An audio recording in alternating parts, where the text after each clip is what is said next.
Antum pernah dengar cerita ya, seorang pemuda Yahudi, ini hadisnya sahih, ada di dalam kitab Riyadhus Shalihin itu hadis. Ada seorang pemuda Yahudi, ini rajin ke rumah Nabi, ya, belum Islam dia ini, masih kafir.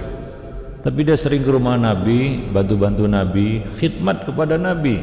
Tidak sama seperti orang Yahudi lainnya yang nyinyir ya, suka ganggu Nabi. Orang pemuda ini enggak, baik ini. Dia datang ke rumah Nabi, berkhidmat, membantu Nabi, sukarela, enggak dibayar. Suatu ketika pemuda ini jatuh sakit, sehingga dia enggak nongol, enggak muncul lagi. Nabi bertanya, mana pemuda itu yang biasa datang? Oh, dia sakit keras ya Rasulullah. Maka Rasulullah datang menjenguknya untuk mendakwahinya. Makanya para ulama mengatakan menjenguk orang non muslim yang sakit boleh, apalagi tujuan untuk mendakwahi. Dan pada saat itu kan hatinya lembut itu. Tapi kalau sudah mati nggak ada lagi menjenguk.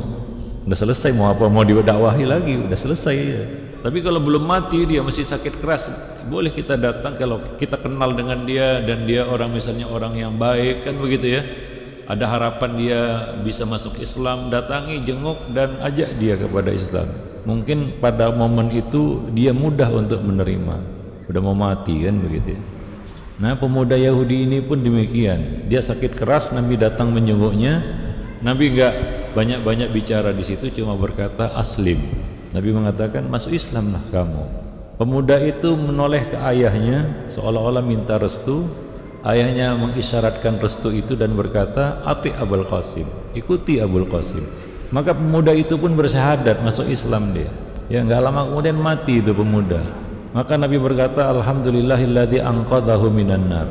Segala puji hanyalah milik Allah yang telah menyelamatkan dia dari api neraka. Dia belum sujud kepada Allah satu kali sujud. Belum sholat lagi, belum belajar sholat kan begitu ya. Puasa apalagi kan nunggu Ramadan. Haji lebih-lebih lagi. Tapi kebaikan orang ini semasa kafirnya itu masuk timbangan kebaikannya. Dia khidmat kepada Nabi dengan la ilaha illallahnya itu. Seandainya dia tidak mengucap la ilaha illallah enggak ada manfaatnya. Contoh yang berkebalikan dengan itu adalah Abu Thalib.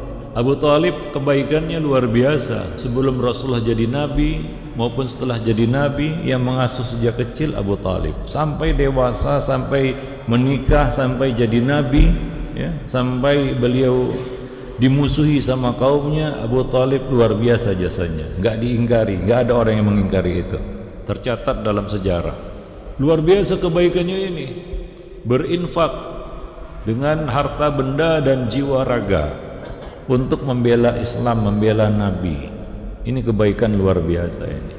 Tapi ini semua enggak ada manfaatnya kalau enggak mengucap la ilaha illallah. Makanya Nabi ngotot datang menemui Abu Thalib pada saat sekarat untuk mengislamkannya. Karena tinggal itu saja sebenarnya. Maka semua kebaikan-kebaikannya itu bermanfaat sudah. Walaupun Abu Thalib setelah Islam, masuk Islam belum buat apa-apa, nggak masalah. Dia punya kebaikan sebelum Islam dan itu tercatat dalam timbangan pahala. Kalau mengucap itu yang Nabi inginkan, ya ammi qul la ilaha illallah, wahai pamanku ucapkan la ilaha illallah kalimatan uhajjubika la indallah, kalimat yang aku akan menjadikan hujah nanti di hadapan Allah atas semua kebaikan-kebaikannya. Tapi sayang Abu Thalib gagal mengucap sehingga semua kebaikannya tidak bermanfaat.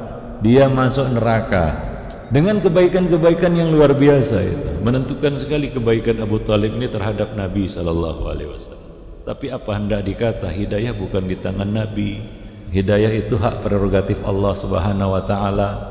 Nabi tidak punya kuasa apa-apa. Nah itulah dia saktinya la ilaha illallah itu ya. Luar biasa. Sekecil-kecil kebaikan menjadi besar nilainya di sisi Allah karena itu. Jadi setiap kita yang sudah muslim ini, dan mudah-mudahan kita bisa mati di atas Islam ya, karena itu sukses tidaknya kita di dunia itu dia.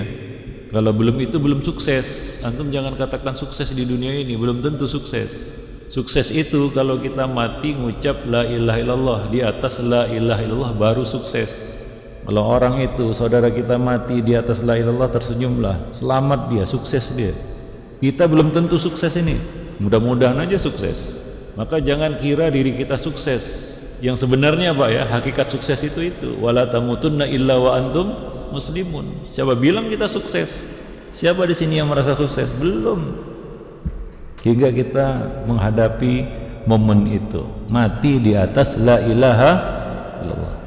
Itu ayat paling penting dalam kitabullah. Wala tamutunna illa wa antum muslimun. Itu adalah ukuran sukses tidaknya seseorang di dunia.